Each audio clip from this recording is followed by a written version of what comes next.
mātou te fia mātou te whawhelo i atu ma whātalo whātu i lau sila mai mua mai i se whaupoponga o le tātou po kalame o le nei whai aso tūpule whātu tua o le tau ngolongo ia i pa i o le tātou puleanga ia whapea foi ia paanga o ia ma tūtinu foi o e fia e whātasi mai i le pa ia ma le mamalo o Samoa i le nei po kalame le TV ia le matou laulau nei le afioga le tiakono to fai asiava ia whape fo'i ma le fionga le whaletua ia aniva. Ma lor soi fo manuia, ma lo fo'i le langi mama ma le tau mwhai mai fo'i le nei. Das tofi ma le nei vai aso le tātou po kalame. Ta alofa patele. Ta alofa fo'i le whaletua, ta alofa le tātou puleanga. Ma lo le soi fo manuia, ma lo le soi fo maua. Malo, vabe te lea lo aso le vai aso le o mai le. Ye vai taimi o le. Io kai au fang fu lefu ma. O te le lope malia pa tele. Te whaia tua sa utale le mea na ova a ia ia na pō. Ia. Ua mutua i ese la whalonga nga pō i le whawhelo i ngā le nuncio. Le sa whai oe e le tatou o ke piko pō ma le tua i ngā sa. Wa ai tua i tamai tai monike. O la lo fia. Pi wala kalaka mai monike i aka ika o le me vui pi ka ke fiu ka su e u ka le me. A le mana ia. O le mana ia ia tau. Ke ia ua pi ua makala koe malaka manga. Ina ua taba ai atu. Wa fia mai nai tamai tai sai. Whaatasi ma le aki po ma le tātou puleanga. I volele ua te tala i se mana vanga fou mō lantou. Ai pe ua talangona i fo i talo ta fia. Eo, ua u fia ua u toe ai atu isi tamai te sa o te iloa. Ma o masani ai ma o fia o te ai atu so le lae malo losi. Le fionga i a sister Selenia. O ka le mana ia manisi tamai ta i te le masani ai. Ai pei o se ua tātou tilo i le mea o loo le mea fo le ta ue le kalesia o le deposit of faith. Le mea o loo iai le te unga o le tātou o langa te talo. O loo tātou wha moe le te talo ta mai tai sai monike. A leo tātou wa ai atu wa te iana na filo wa ai atu. Ola. Se ua manga i o pe ua ka fia kua ai uia inga le wala au ia ka ika le ngā whaafe. Ia a o la mai wa ka fia ko ya maka ika ona wa ia ita mai te sa na nei e tele o lo fina ngalo lo fina tia kono e ka unga fa o pe le pa inga pe io inga ia fa fia pe lo ma fo ia pantele ma niva o tatu tangata ia na tanto mautinoa mai la vai la mitanga po monike po o staulanga po ti akono po tamai te sa po felela po o tatou uma tangata mali e iai vaenga o tatou winga tangata te taua ona soswani i lo tatou tufinga ia e mo i fai taulanga o te le manatua se tu la fono le lantou tuai ai o te fia e vaia i lantou pe whaatolu le tausanga ona fio mai e mafuta se tilo tangata ye o lo mori te talo mo la to nisi o se fa malo si au fo i mo tu pulanga te maitai e fia awa atu i le tu ainga pe a maua le amanoa e faima mau mai io o te fia io e patele e sili lo fia fafikai le ko faile pe a fai o le ko faile te maa ki e po mo le puleanga maua se lao ai mai se lava o le tu ainga wa iai fo i ala to pui nga matu la fo ai a fai ua matala ia senga se fina ngalo. Maua le asi mai whaatolu i whafo male no foanga i le tausanga. O kale mana ia. Se i mana vai fo ila tau le mana vanga o loo ia le so fuanga ne. Ia o le taita lea tali atu patele. Lau fio tia kono masalo o le vai liu lea. Ia mo le sile fio fo i man whafonga anga le tātou pule anga whape fo i pa ia ma e malo Samoa o. ese spirituality Yeah. ese foi I tu ainga no futalo Yeah. Monique Yeah. e ai Monique me fai an fio asi le fia le au Benedict Yeah, le yeah. pensanga pensito le angas ma Yeah. le foi fa foi le onga seminar Yeah. e mi di fa kasia ma Matangata. matangata ma seminario ai ai al temi mo la to Yeah. fa ia la to talo ma tu o le vanga le na o le tu anga le a enclosta Monique ia pe Carmelite Yeah. o le latou ia o langa tatalo ma le soifua tautua e no foa I tonu e le mwhai ona no I fafu vanga na ia o se tu langa fo lele o ngase tawena mo ia a miso fale mai mo te ngase ma tu langa pena tawema pe si tia inisia tunu e malanga ia o ka ma whainga o mai fafu a o le tūlanga fo e lelo o le wheo ai o le lātoa whaiva lo whilima le mta whai o male wala wina o le titano titano tutono o lātou ia no fuanga ai talu sa o e lau fio e talu no ulu whale mai fo ia o ia mo o le vau kere vai fo ia I se taimi wa fifio mai whawhata mai taisa e ui lava fo e o lava fo I sauninga te tele o lātou ia I tu ainga e whai o lātou whale sā ma no fuang o kere vai au e o e awhifio mai whawha ai no whalongo na fio le sui o te mapa ia po le nuncio na fio e asi na o sina a whaitu lasa asi e talo lātou no fuanga le tai awa nafi no na whaasolo e na fio e male fio ngale aki po tātou puleanga ia Moses o na fio lola i asi isi mtanga ruenga o tātou puleanga ai lasa sau no ia ili tama le nuncio le fio ngale sui o te mapa ia e afi fio mai i e whaatasi ai ma le au whaiwhi au ia whaapea fo I ma le au no fovoto ia ma tamai teisa o le whaatanganga whaapitoa na au mai le taitai o le sui o tamapa ia na mafua ai o na fifio mai tamai teisa ai le ai ase se le whaalia so na langona fia la soana e fou le vai e fou le langona nafi I le afifio tamai teisa mo nikema I le masani ai e moni ai lau saunoanga o le matangofie ma le vainga I whaasofia e fou sisila al tātou puleanga a o se me matangofie a tarusia ia whaawawai pia fo ia ui lava o tū la whonoa tamai teisa mo niki ia ai na o le whaatanganga whaapitoa e mawhai aina au ai tūlanga whapea a o se langona fia ma se langona mata ina fo I se vainga ia le afio mai wana umale fono tanga ma sa fai sa no sui o tamapa ele nuncio ana ia sa tu fo ela no e ini visili fina ngalo falia ia na uma fo le na ona fiolola ia tali sua ia na militino va tasia ia ma tamate samoni o le manga ia o le fasoa matala noa I le ngaluenga wa sia mo o le tala noa so ala pule pe faso foi o ma le ngaluenga e ale ia o tulanga na o se va inga na ia na po I le tama ftanga ma talinga sua I sanga tersia de to fama ma ia atono langa le o tatu talo no faso ele se singa le sui o tamapa ia le no sole ne o le temne o tau aun tu sto finga I le au le malo o le ale mafuanga pa te leole e sea ua manatua fo isi vangana ampasa o malo o na whailo le sauninga na a lea e se winga whaale malo o le nuncio ua tau au ai ona tu stofinga mana ia le fisi ton fo ia ngā mo le whaafonga le pulea o le tūlanga e o whainga malanga na tau no mai la stona in tēnei le la sa tali malo o le malo whalolongia lo tātou malo Samoa ia a le anga o le e fo I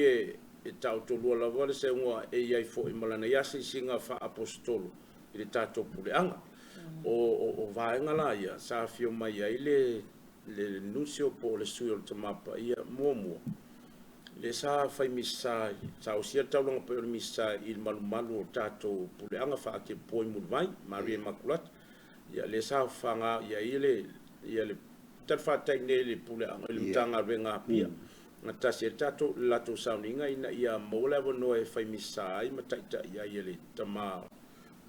nuncio le misa sa awai mare tato tama fo le puleanga fionga Moses ia ona malole tu o siasi sa siasi la ni so va ngo umtanga venga e fia fio ia na fia feilo ia tangata o lona ia lea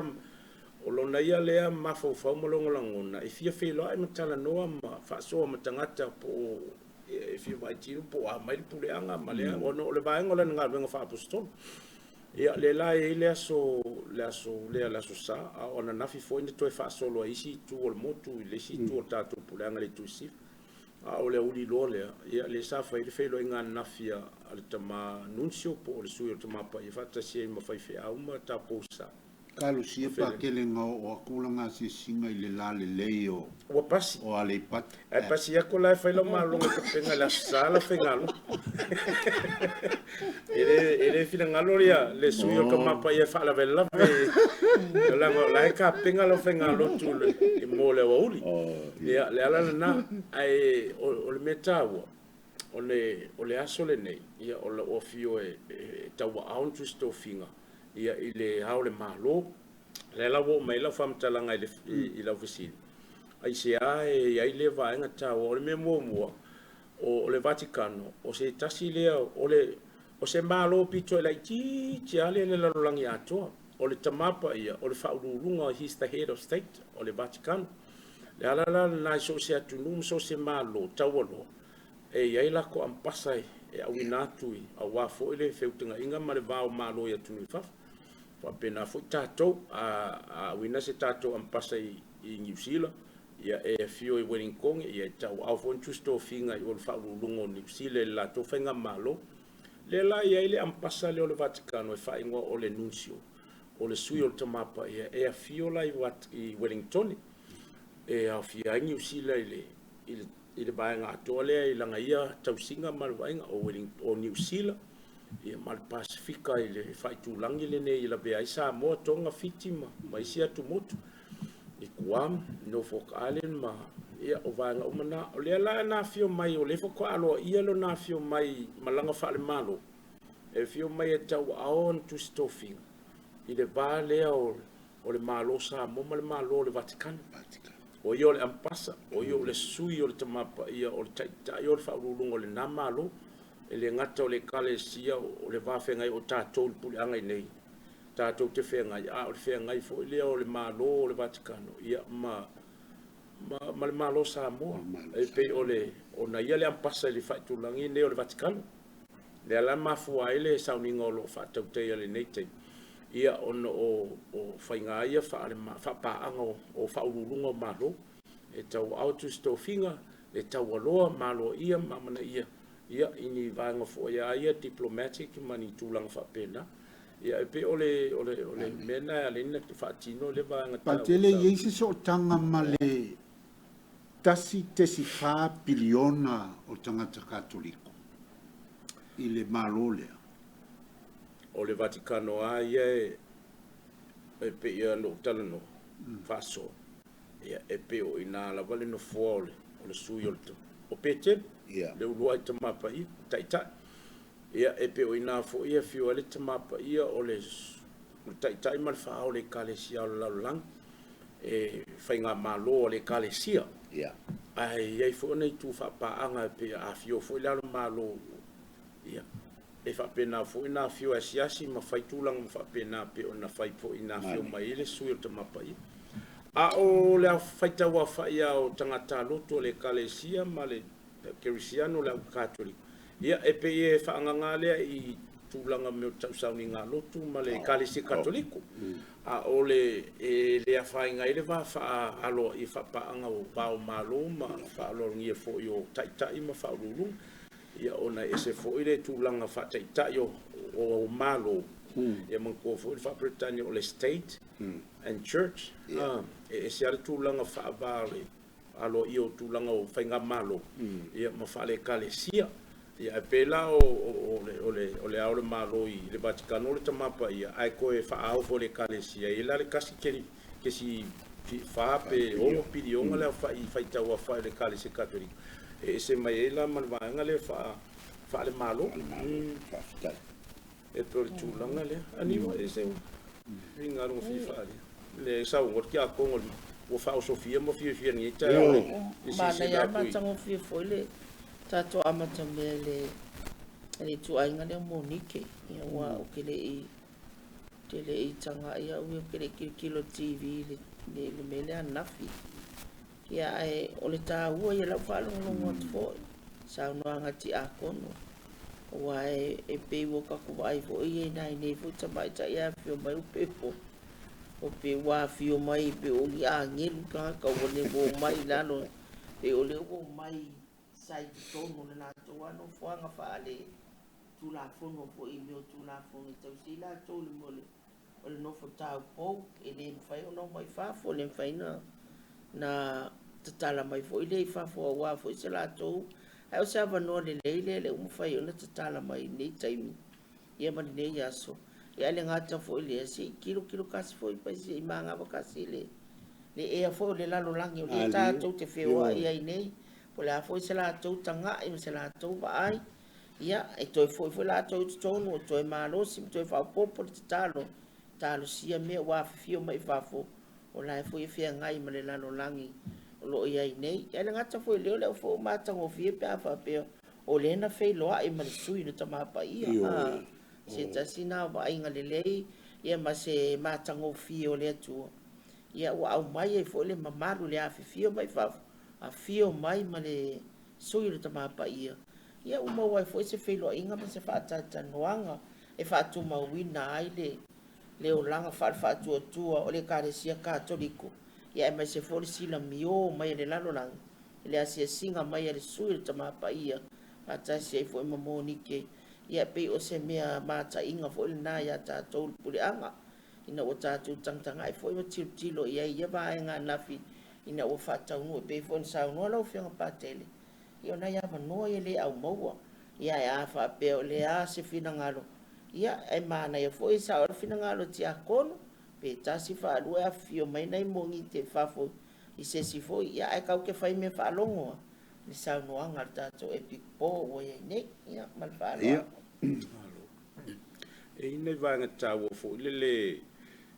tu li matai fo mama te tu e tato pule anga I la se singa le ale sui o tama pa ia na wanga fio mai la fenga malanga la o malang failo tusi o monsini a Thomas o le Polani le afionga pa tele monsini ia o le la fenga malanga e o lua e le ngata o le malanga mai o le malo fa lo ngia le malo samo ia ai fo le tu e mafuli ia le pule anga o no le kalesia e telena le pitolele ngalwen o le winga lo fam talanga le fio mai e fei loa I ma le tato pule anga iona I tu tino uma le la e kongo le singa vai ngai fei loa I ma tomai te samoniki ina ia fa mausali ai le tato so tanga ma le tamapa ia I le no foa o pete I le Vaticano fa tasi ai o I tu tino le kalesia I tato pule anga o fa awau pe a taimi uma ma se kone uma le o le olanga ma so I fuanga maso o lo malosi ale le sotanga le al tamapa ia I te talo ma le tu fa le nganga ma tangata uma le kalesia ma so se kerisiano fo le kalesia I e tatu pulang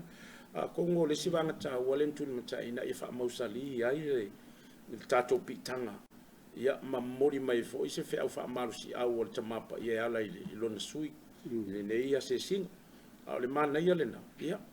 wa fio mai le si e ko po fero ma le si ko po a la wo ma la wo sa va de o fire mu ia o sui o mata ma pa ia e wa le o no le to le ba ma fe lo la io ma lo e lu le na fio ma le nuncio le aso na fio le ampassa fo le na o le Vaticano e le ngata le ma lo sa mo ma isia tu no Pacifica ai fa pe fo le kalesia I le tato fa tu la o le matango fina le aso na ia to fa menino ai mo to tapu le so tanga va la ia male nga wenga fa missionale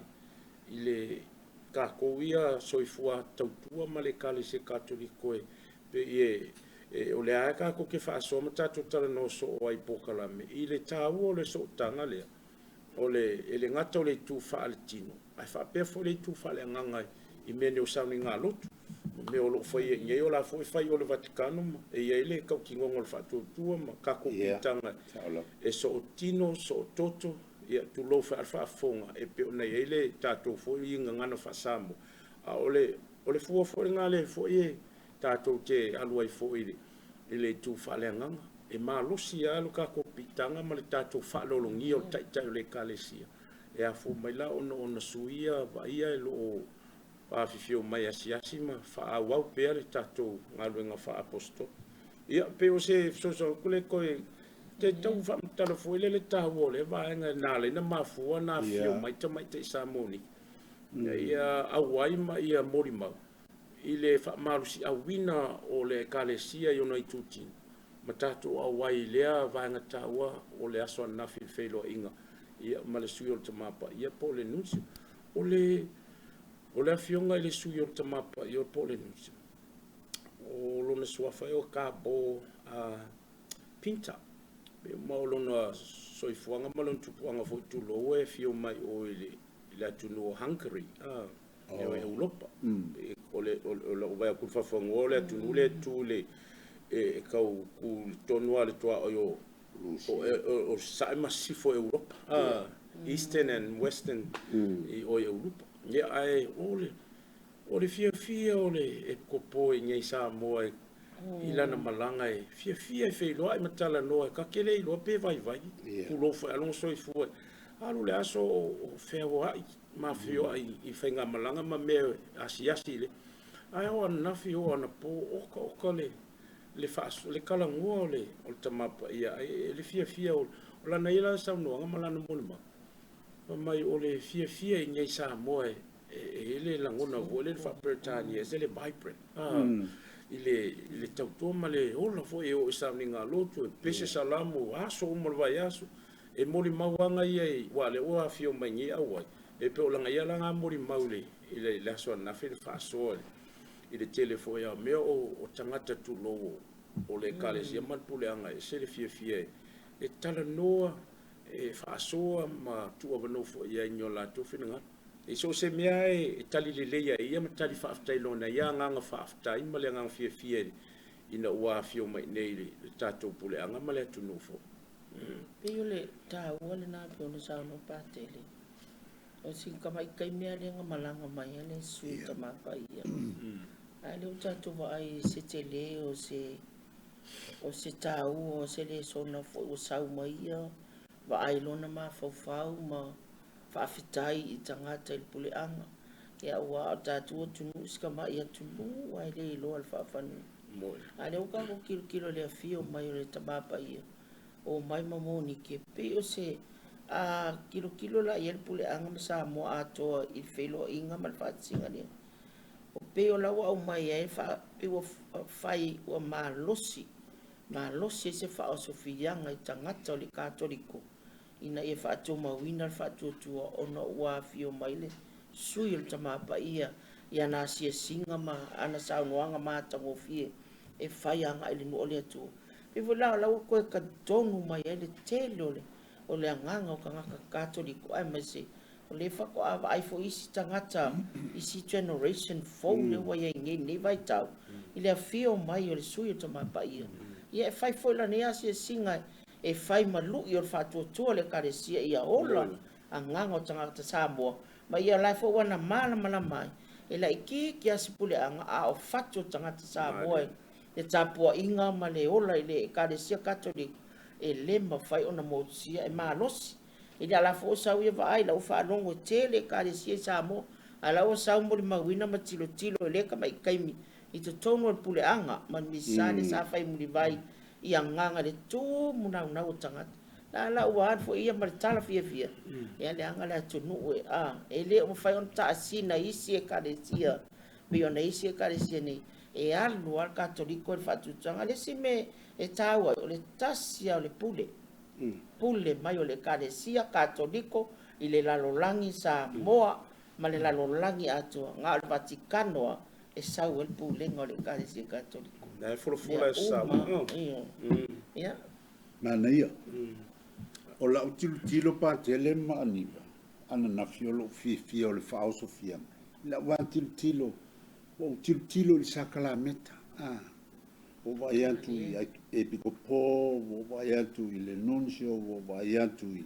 le tuainga sa te mai te sa felela o tilo i sakalameta tilo i le ola o le kalesia man tua foi le pese foi le kala lenga le kala lenga mo fai katina le e le si lenga e fape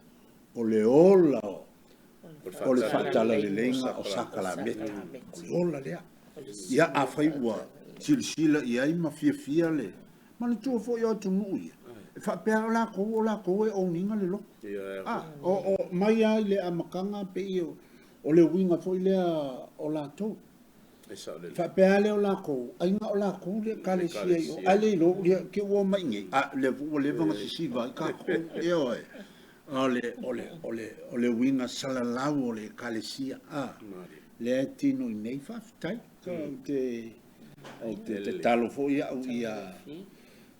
i le galuega a le tamapa ia ua a fealuaʻi le nuncio ia na manatua lea o le tamapa ia ma lana foʻi tausiga ma lona tiuta taimi nei oka loo vaai aku i mea o le social media ua gofogofoa le sikamaikiki e le iloa ma e gofogofoa i le umukuka ma lalo o le misiluki ma palau vale mai ake oia e ke le iloa po fela e oso mai o faapena le mea leia i mea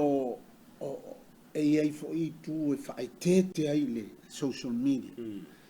langa o ai si to inga tala foi tala fat tala ele moni a tu wa ai nai tangata tai e mai se ya ta si le tai o le matua i upuia la a te fia o te fia ai ona o tilo tu nei i le afuanga o tala inga Paulo ma le apostolo e le faingofi o le ku inga ku o inga le nga fu e inga ko inga nga mo yali ko me nga ko ke o mai fa o pu le tanto fa longo ya Paulo ni va yeso mo ka ki le kele o ku o inga fa pe sa o le nga lu nga Paulo pe moni le winga apostolo tala inga Paulo ya fa yo nga sa sa inga ko inga ya o le me ka ko ele se me fo le kalesia le sa wa inga le kalesia tangata tangata fa pau tangata le ton ai tanto te talo pe ia vele o mai le nuncio malona fia ia manuia pe le tamapa ia malana to singa o le lalulangi ato i le kalesia o ana po sa maka le Facebook anga po mi ala o maka sa la wa pe sa pa tele le ke le atunu la o fai me la ko por se si o tina pa ia o Maria o ile a ka kilo ko e se le mamanu ma le matango fi ko ai ko fo ia nganga o ni tanga te la tunu e komita nga ile sa vali ama ma laule lo salio ma pepese ai sa wal por se si o ya mo matina pa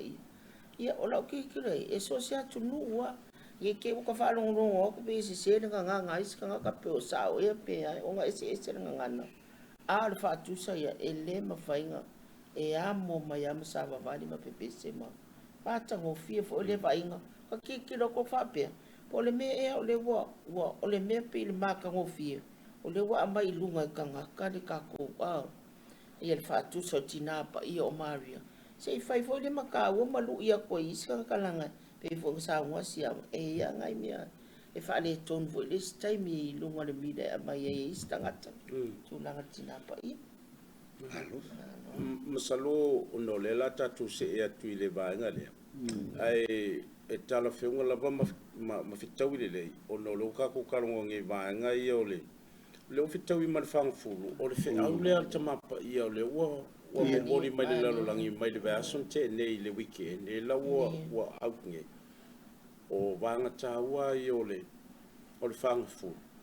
o le tau fai fo le tau fiofi lo fai o fai ma le fa manua ina o le loto le uso tangata fai le na mau ngaluenga tong sala o fanfu e o vanga tawana la fa mafa ma fe au tau moli al tamapa ia o le fe au o le fanfu ai le tatu tele o te tale vanga ai le ngo le utato o ese male malanga le tamapa ia o le sui o le tamapa ia e fai asina o langona loto faftai mama moli a koe fo ele ngang fa malo ele ngata ele ia tanga renga ale malu fa ki popo ia pia lau fionga te mapule ia Mikael Mtafa lau fionga le usua fo stau langa long sua fa Nico Staus te fono ia male lau fa pe fo i male pa ia male malu tatou e kalesia mal tanga venga awa fo taringa malo awa o suria tu mavave o tatou puli anga le sa tu tau vin malo fo fai matango fie le ngata taulang pa ia a le fa afe fo i male avol feilo inga le na taiau ile tuana ia tu fo yo le aso sa fa malo fa tai fo i fai o le fai malo le ngalulue aftai tau tu le tani malo le ngata fo le ai la fionga le aki popo mo le no ofisa ia ele tali malo fo ele tato malo fa lolongia e fa pe fo i ma ila to uma lava sa awai ia ele talingo le tato malo le suyo tamapa ia le nuncio ia fa pe fo ia fionga i tamai taisa felela ia mafai fe au sa awai le aso nafi a mesena i tamai taisa monike ia mo le fontanga mal felo enga oka se matango fio le felo enga le aso nafi fa wina le tau mafutanga sa saunia ia le au fenga luenga malipulenga ia o sanga tersia to fa mau o ka se mana yo stalingo lea fa alo foi ia ai fa malo fa mami tele le tua ya to no le tato se mai ne vanga le tato sabaringa le fanga fulu le o manga yo fulu le o so kwa fa mar fa le vanga no vanga ta wa ano yo le fanga fulu ia epe ona na lautongia le fe awole tamapa ia le nei vai tau ia ina ia ole taulongolongo ina ia tamu fai e fa mana tuma e tato le onga le meo le fai o lesi o tala o lesi sa o le ma le fai lesi o so tangata au fa mafa tamapa ia ina ia tau fia mabau ia bea le mau ngaluenga tongi sala ia le tau fia o le mui no le uso tangata o le fa manu aina o le au fai tofi ia iso se fata fai taulanga fa pe fo yo uso a ke visiano maso o tangata ina ia feso soan e fai ia isa ngaluenga le leima se ngaluenga fia ai lo le fa manua ia po o le fa tinga ino fo i o le mafo fau ma le loto a ngaluenga le ia ia fai matato ngaluenga tongsa o le ase se va ingo fo le ia ile va nga le o le ngaluenga tongsala le ka ke kalongo mo fa so ai lo fionga tiako ia fa tai patele mane tua fo yo le tala anga o ngaluenga tongsala le fenga inga tuai sa ele tu le e tauna fa ali tauna va ia un ngaluenga tongsala nana ye le tu na fa mai saio ofu le io pulu le io luri makua i fa makafa ngoa fa o me va ia il fenga inga tuai ia ang sa Yesu malea o ngale wa apostolo le ukaku vai o le spiritual o le tu fa le nganga i fa mafa ai fa lango fo ile tu fa le nganga ile fa ilo le leo va inga fa le tino ile no winga ia Yesu wa le fidi le nga fa makala Yesu fa keke o ko ku manga le o forsai o male o kusi fa tete ole to ale na ye le nga wenga Yesu ona wa au mai kanga kai o le fenga ni kuai fa fang la me vole fango iri o ko lima pe ako mai ya ma Yesu ko ke manga o a fo ile e a so ma va fa o le ngo fo le lo o so ma o i se ko silia le ngo ko mai manga me so e ya ngel ka e o so e mai ya le voli po la se fe se fa i lo che me fa fete ai hero ma ya ku ala fa ya ku Yesu le me e fa ke me nga fa fe a vai le me la pisi ele o so le eu ka ko mai ali ele fo me ka ko ka unha ali la va fe lang ka ko ai lungo le vai ninge me ai si le fili la angau le was le o so le mangaba na le mangaba le me la ala fa me Yesu so le o mo ko vai le va venga fa fanga ange a fo ko mai ko pi sa o me ai lunga i fa ai keke o ko mal me nga fa longo le o le o nga sta o ku le ku fa sai o mal fa fe ke pulu e pe o le upo sa mo o le upo sa mo le mele o le meo le fete pulu e maua mai le ko inga popo fo le ke lea ai o aku ola sikama ia ango ala ye tuto na maua ile o ina fa ngai mo mai le fete pulu malo o le feke pulu o le feke vale ai le inga le o ye ko le langa bona ka ko baila ile e kele la ia ngalu kong sala le nga fa mai le waka ko o ia mai le tong sala le ia le wa mai le tamampa ia ma ngai pe apa pikema umo ko fonga mo kung papi kema upu o lo ko ka kala ma lo si kele le mo le meo le fa mangu o loko fa mangu o fina ngalo ma le tau fai o le tau tuai ia an melna le ke fai akua e se o ke lo fai le kamapa ia la o kilo o le kele o ku a inga se mangi me fai ia le ala le mai masalo o le ngalo nga tongi sala le o le nei fanga fulu se fili le leile ngana e te sauno ai a vele ngana e faola ai le uso e o le vele ngana e fasiuki e le uso malo ole le vanga fo ole fa ole le fulefu fa longa kurusel mo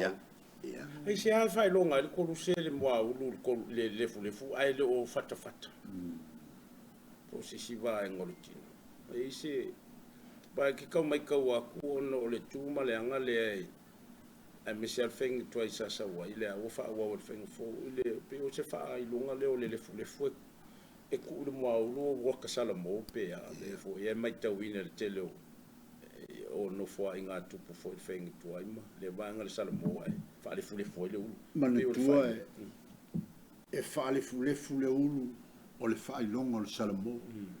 e fa sua u le ulu o le fai longa o le fa no fotupa o le vala au le tua ma o le tofina o mai le tua pe on fai e la o sta blanga ma tupu ma perfetta o le ulu o lono winga e le tau ia fa nge fa le fu faka oka ia ki si le fifo e fata o le loto io ok lo si afaka fa ia o le tau o le sau no asiama o le ulu ma le ia le o sau no asiama ai te au e lo vai nga fa le fu lo wow so i lo tama fa ma lo ka fai ai le pe sto mai a me ma sala o le nga ka fai ma ka ma fa ia saulo le lo to fa tau le winga le na e fa le fu ina ia o tama fa o le sau mai lo ka ma fa me mai o le ka fai ka ke nga sala ia o saulo le loto ke le loto sui lo le loto fa fo i le loto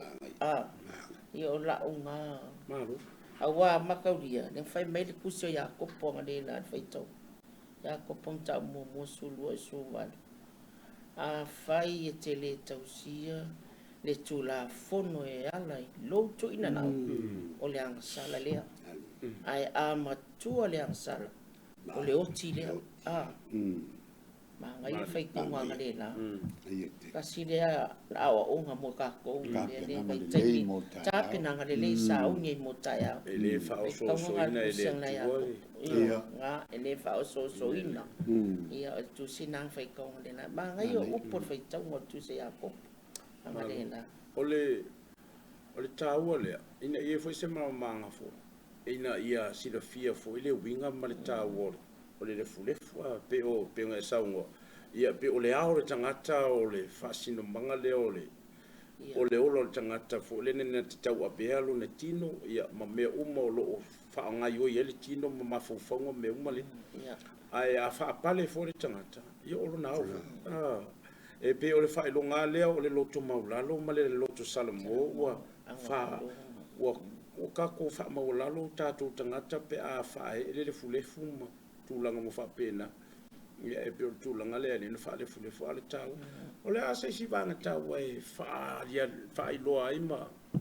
ma faala ulo e fo ile winga o tau o le vai tau sanga o le whanga fulu ngi ngā runga tongi sala whawhele tau mawhai manufasi Yo.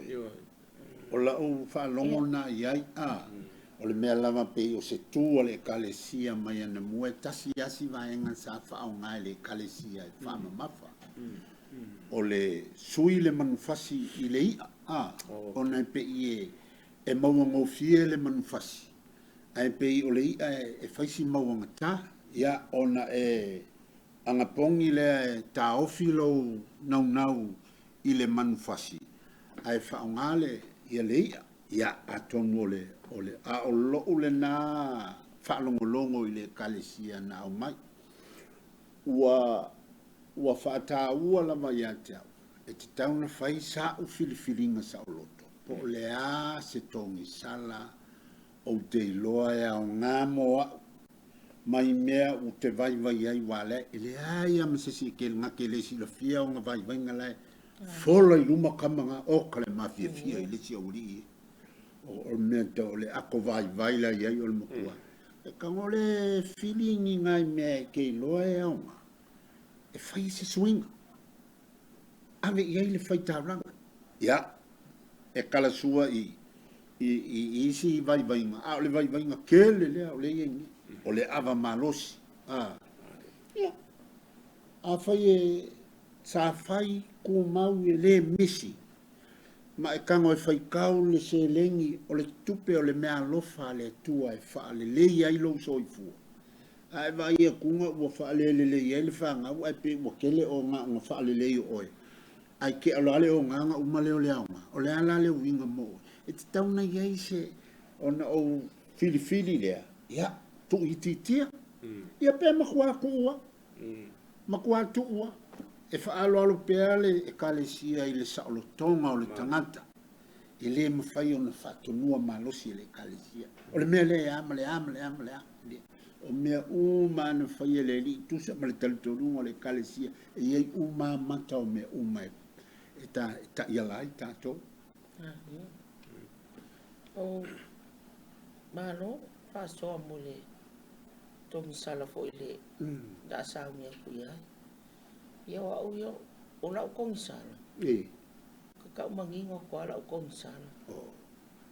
O a uska ngaka e se lo o kekele. A vos kangaka ya sa o la kala i kangaka. E le whaalo fia le. O le si foi kai. Kau maa losi le Facebook. A wale ka pengale loko i whane o le kalesia. Ma whaakangu ia ma whaatino por kalame ma mea o ma papena. Pei o le si angasala kele leo kakoengi o le kerifongi. Ia o le Facebook ka. E le whapela o ka Facebook o ngisi kulanga po inga e. Awa ia kwa ilea ka maa ia makamaka wa vivianga me whapenga o niusi. Ai pe wa avea fo ilana ngā mea. Ma mea pe wa kau. Ke lea le kaimi kau waru la so a koa wha so whaor kelfo. Ai le eima se alo ka penga me o misa ma keu ma ka penga. Pe o le si mea ngā ilo kai kamai vainga o kau kuku ese a la ka ke mwhaionga kanga. Ka ngofo fo ile pe ka ke ka mwhai ave ese ia ai ka mwhai loli mea nga sa wai li whapea ia kausanga ma isi kausanga o kua ai le ikele mai nge me o kele fong ia o le si fo ia vai vainga o ka maiki whanau ia o le vā fo o maa ua ia man mako ai wa ia kai me e fe upua ia e misai ia e misai upu ai sa le kare o ngala awa asa sa fo ia Ia, o isi fo upu e la kware upu le whikau i a wawe ala kakamo e wawa kuai a kamo e kira singe kai me kuru ka ika. E vo ngai whape ngā whaingo fie i leo langa whare aso. O le kele ngā o kongi sala ia, maanga sala o le fo ka ke e ka ika. Ia ni wakau mo whai fo ngi mai kau ia, koe whake ke maari e, whai ko fisio. Ia awan vai kau sanga whangu. E maria ia. Maria lo fasoa lo fio fatua. O e sa le lo fionga o le vai venga le oke. E le ia. Ai e le si matua. E oke,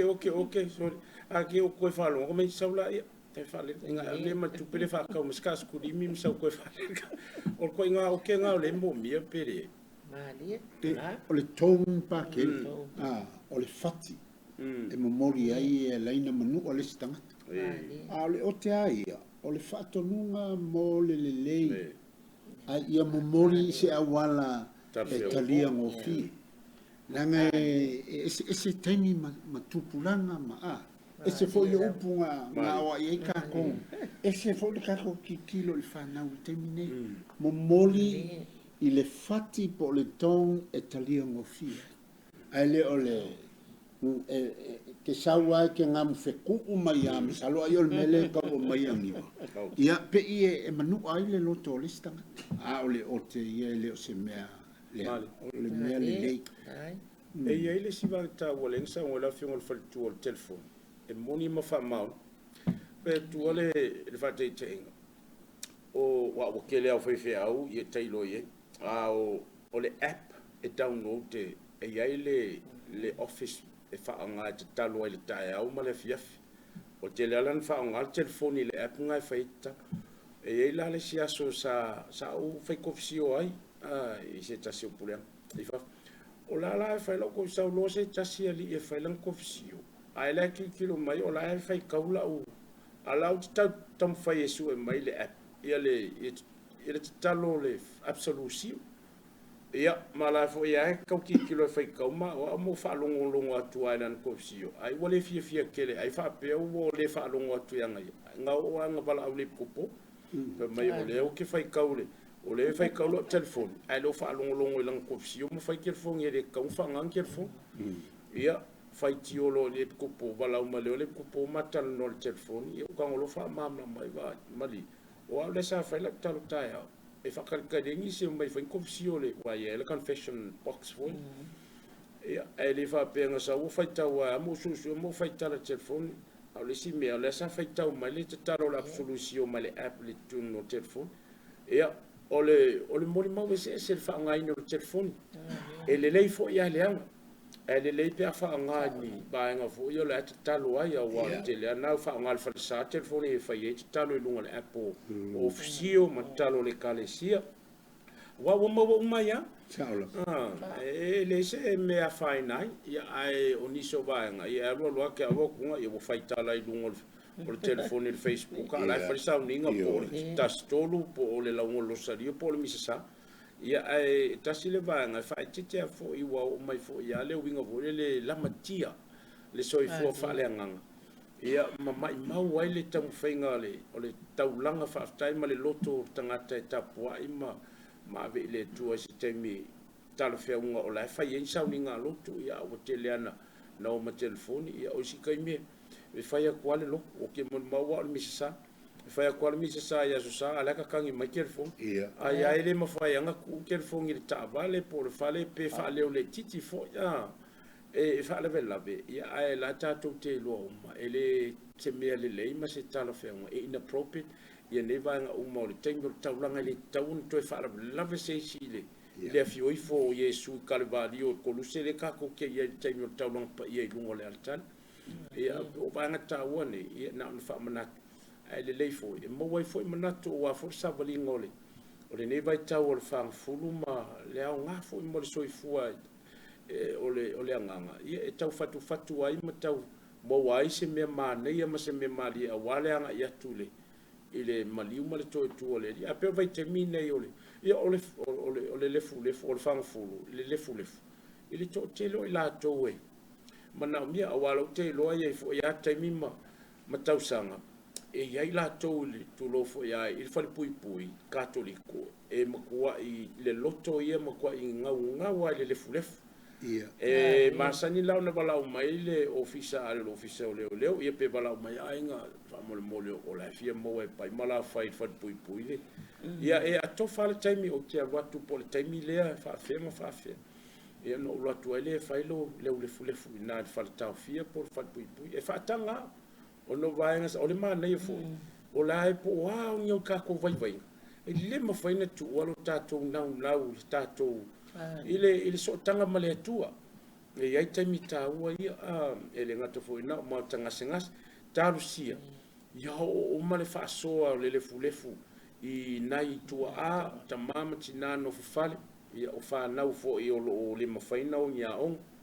o e o whata o toli e ngasa le tino ai pe o le aso lea pe o le amatanga o se vai tausanga tahua o le whainga malanga o le tangata malona atua ia maua le lefulefu o le ale tahua e whamanatu mai ai tātou ia le winga tahua le whaaratanga ma le ngā luenga le atua mo e moa e pe o le tahua le nā o le aso lulo lefulefu mo le whaatingi ia o ke manga kua e le tausanga o matu zi ia fionga fo tiakono wa balau fo ile tu lo soifua i akasiano la pepe a o itunga fofua a o matu ngaru e fo atasi fo ia i e la le tausanga na sauisto ina mata no fa pe mai pakele pe ka kio avele le fulefu pe mal misai kanga kol mako e kale si tunga fofua ko fofua ku fui opa la lo vaya oka fa le mangi mau sori o kwa o le ai se lefu la solulo lefu ngama umalo le misalta o mau e ngama o la tali fitu ona nga fai asi kwa ngama o le tu mo sa minga ma fa solonga e fai for fa solonga lefu ya timer kom ni no mo lo mam kasia ngama o fitu ka ma mai e lo se kala fatu por se talo pe ka ma mai al fale o te altasi le uti o le uminga mle to te le o no fale mai o lo mo mia le au te fai atu le au malo se to ine wa o ia ka ia ma o malanga le naso e ave le marco ni o le to te le fai la to tali mai fa tai mo le mana o mia o le lefu ia fa ta se fo ma le komio ia ai fo isina mana o mia sakala me ko fiu o le manga ia le o le aso lulo lefu pe o kele sakala me ko fa pa ia ina ile ia ma toi fa fangu mai le ta o fo io sa ni ngale kale se fa nga malanga o fangu fa fu ia so po se si ma fu ia e te silfia fo pa tele o le fangu o le fa fu o le fa sa mo fangu fu o le fatawa ina le o aso ia le numero e le ta ua pe ia o le vai tau sanga nei o le fase fulu e le ta o le fanga fulu o lono winga le ngata o aso a le taua o ia i tonu ma le oloa o ia i tonu aso ia e ese le taua i le kalisia ma le nawa Silvia fo se ia le ngana fo le tatu a sau fanga pe sau mangikalo ma se matanga fu ia o le alo ia le na e matanga fulu ma le lu ia nga le la matanga fulu ma le to le ka ku ke o ia la matanga fulu le ala e alu ia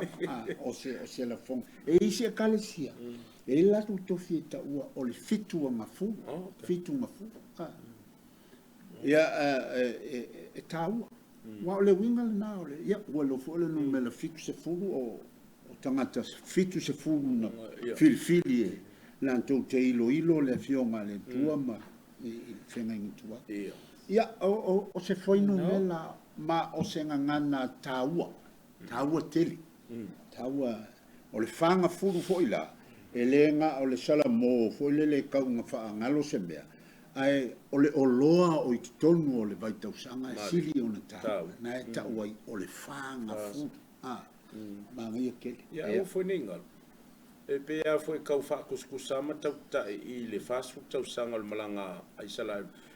o la fio ma le tur ka ko fainga malanga le fast food o le ka ko lua ta to ma le tu le na vai temi o a me o ma ki manga oi na tu lua o ma le tu tong fai e tala no ma talo pe al kalo fo le o le fetu tu na i ma fe va ya fai mai le ko o fainga kanga o ko fe lo am tu tala no tu lo le sto ina fai mai ka ko wo ila o la fa tali mai ile tu o le mana yo le na fo ia mau ia ono e fa malu si au e le tu ono ina tangata ma le tu la mafta o kai mi mala me se ala vai tau sanga le se fa fo unga fa le nganga o ni tau mafa fa le nganga ia inga ia kamo fai fo le inga ia fa mala mala mai tanto le tau o le pa ia anga o lo tangata soifua ma le kako kom finga ina ia maua uma vainga taua ia awa ao le taimi tau nua le tatou whainga malanga i maliuma popoanga o tu atu o le kolusi o lo i aile tua malona malo mo e mo uma tatou le ala lea ia o ai uma ia o kako whainga malanga o le oso. Mo, O le oso. pakele. Man tua fo ina na fua lole ngā luenga Yesu. Na mo mua lama ave i le vautu fua. E fio Yesu i le vautu fua o ina na whelo i e malong ta mama wha mautua lang ta mala na ngā luenga tala i aile i amatain. I le wha oso songa i le vautu fua. Ia o te loa. O se taimi tā ua le nei e toi wha fotua ina i le tangata. Ma whau lewa i le tangata ia. Mo o e lava. Lo lava le lei mo lo a inga ma lau whanau. O le tā ua le o le nei vai tau sanga le whanfu. I le ngā o le kalesia. O e umai whaatuatua le tala le lei. Ia, o le vai tau sanga le nei wa tofa ina e. Ma tātou tā ua tele, whaftai pa tele. E fo le tā ua o le vai ngai o sauninga nge le kalesia. E le fo ka ke mai tau atua i fo i le fast fulu aso. O le whanga fulu. Ia a umano fo le fast fulu aso le tā ua. Kako se e lo le fulu aso si tia Yesu le langi. Ia. Ia ona tātou whanga solo toi fo i le lima fulu aso. E fio a Yesu. Ia o le Pentekoso le na. Ia o le tā ua na le. Pa solongo fo i mai tau atua i le fast fulu aso. O le amata atu i le whanga fulu. Ia ma le Easter. Ia e mai tau atua i le fast solongo. O vaenga tau o le kalesia. Ia te masalu leanga ua mai a fo tatou taimi whaatulanga ina mo tatou pokalame ia ai malo whaftai fo i lau fionga tia kono ia whape fo ia le fionga le whaltue aniwa ia mo le whaso fo i ma le whatautei o tatou pokalame ia ili nei fo i vai aso ia ai talo le a tatou mai a ia tasi e whapea ai whaftai atu ma whamalo fo i lau whafonfonga ia ma lau sisira mai mo mai pa ia malo le tatou puleanga ia e whapea fo i sa mo poto lo mwhain tatou whatasi lungo nei ala leo mai ai mato nei ia mai la wala leo o le TV upumana matou te whaftai tele lava matou te whamanuia tu fo i a tala soifua tatou te toe wheiloa i mwhata whai fo i le soongo tatou pokalame i le nava yaso mo mua ai tarosia ia o tala soifua e whaamanuia le tua le tatou whai ngā malanga ia o le whanga fulu o le au amataina ia malo le whaalolo lava mātou te whātou whā soifua. Tō whā soifua.